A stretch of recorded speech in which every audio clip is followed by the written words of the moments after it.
Frédéric Ancel, docteur en géopolitique, habilité à diriger des recherches, maître de conférences à Sciences Po Paris. On vous doit notamment une géopolitique de Jérusalem aux éditions Flammarion. Les accords d'Oslo, c'est d'abord une photo très célèbre, une poignée de main historique lors de la signature de ces accords d'Oslo le 13 septembre 1993. Qui est sur la photo?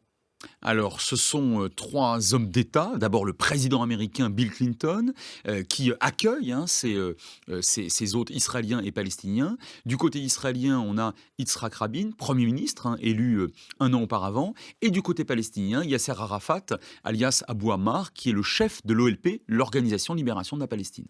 Il se serre la main après, semble-t-il, une brève hésitation d'Yitzhak Rabin qui avait peur de saisir celle de Yasser Arafat. Que disent ces accords d'Oslo? Alors d'abord, ça a été extraordinairement, compliqué, effectivement pour Rabin de serrer la main d'Arafat qui jusque-là, aux yeux des Israéliens, était le terroriste numéro un. Ensuite, ça a été difficile pour Yasser Arafat, mais vis-à-vis de ses propres «troupes» entre guillemets, aussi bien chez les Palestiniens que dans l'ensemble du monde arabo-musulman. Pour Clinton, c'était quand même beaucoup plus simple parce que finalement, les Israéliens et les Palestiniens lui ont littéralement apporté sur un plateau ce processus, dit d'Oslo. Pourquoi? Parce que de 92 à 93, les Israéliens et les Palestiniens, d'abord par la voie d'universitaires, ensuite par la voie de politiques de second ordre, en quelque sorte, et enfin, au niveau du gouvernement, ont décidé, dans le plus grand secret, de passer un accord qui est très simple. L'OLP reconnaît l'existence de l'État d'Israël pour la première fois depuis sa création en 64 au Caire, moyennant la reconnaissance de l'OLP par Israël comme seul et unique représentant du peuple palestinien. Et ils disent ces accords la chose suivante, ils ne parlent pas de paix, on parle d'accord de paix d'Oslo, on va trop loin à l'époque, c'est peut-être pour ça qu'on est très déçus depuis. Il ne s'agit que d'un processus transitoire de négociation vers on ne sait pas quoi. Mais dans l'esprit, il y a bien évidemment le partage terre contre la paix. Comment en est-on arrivé là, alors même que le contexte historique était très tendu, puisque 1993, c'est 6 ans après la première intifada, qui a été une première explosion de violence dans la région, violence de ce type, parce qu'il y a eu évidemment des guerres auparavant, Frédéric Ancel. Oui, il y a une conjonction de facteurs, comme toute situation géopolitique, est le fruit d'une conjonction de facteurs. Il y a eu d'abord l'élection en Israël d'un gouvernement majoritairement travailliste soutenu par la gauche radicale et même par deux petits partis arabes à la Knesset. Donc la fin provisoire du Likoud. Il a fallu du côté palestinien la compréhension des nouveaux enjeux internationaux, à savoir qu'on était juste après la guerre d'Irak, enfin la première guerre d'Irak, coalition internationale qui a fait chuter Saddam Hussein, qui était finalement le soutien principal de l'OLP. Et l'OLP se retrouvait dans une situation extrêmement difficile. Et enfin, toujours dans cette conjonction, un Bill Clinton qui a accepté de prendre à bras-le-corps ce dossier à un moment précis, 92-93, où les États-Unis n'ont jamais été aussi puissants depuis au moins 1945, puisque l'URSS a chuté 1 an auparavant. Et donc, dans ces accords qui ont été obtenus, on a un homme, Yasser Arafat, chef de l'OLP avec un statut de plus en plus disputé, c'est-à-dire que finalement, cet homme n'est pas forcément en position de force pour les accords d'Oslo. Alors c'est ça. L'un des grands problèmes de ces accords intérimaires d'Oslo, c'est que chaque partie finalement était moins forte que ce qu'elle imaginait, et surtout le processus s'est allé sur plusieurs années.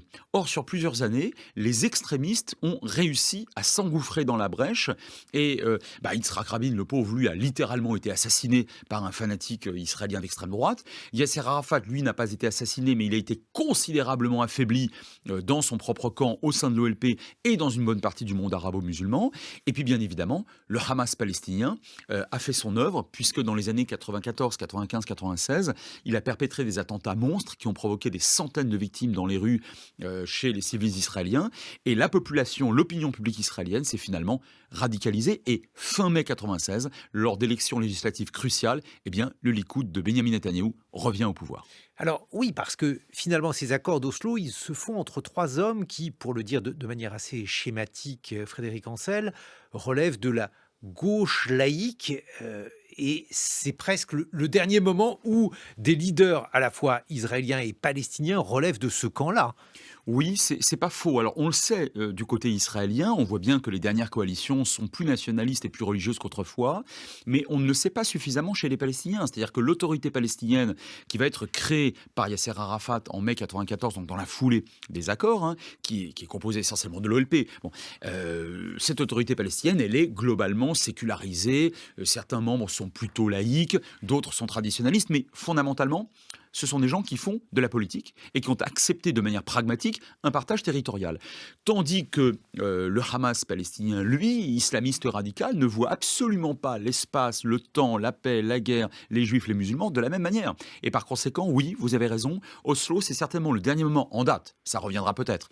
Mais en tout cas, ces 30 dernières années, pour être clair, on n'a plus retrouvé cette conjonction de facteurs. Un président américain qui courageusement allait de l'avant et soutenait à fond pendant plusieurs années un processus de paix. Et puis du côté israélien et palestinien, on n'a plus non plus retrouvé à la fois la volonté et la capacité politique d'aller vers un processus de paix.